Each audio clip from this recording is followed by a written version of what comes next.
Paalala sa mga anak, habang nasa pader ka ng mga magulang mo, matuto kang sumunod. Huwag kang sisiga-siga at umastang kaya mo na ang sarili mo. Maraming bagay sa mundo ang akala mo, kaya mo na. Hindi mo naiintindihan kung anong klase ang hirap sa mundo nang nakatayo sa sariling mga paa.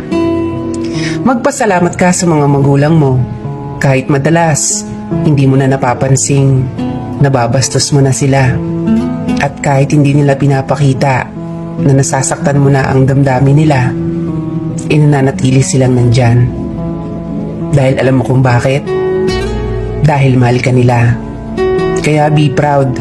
Kayo mga kabataan ng mga magulang pa, mahalin nyo sila habang buhay pa sila. Iparamdam nyo sa kanila kung gaano nyo sila kamahal at kung gaano sila kaimportante sa inyo.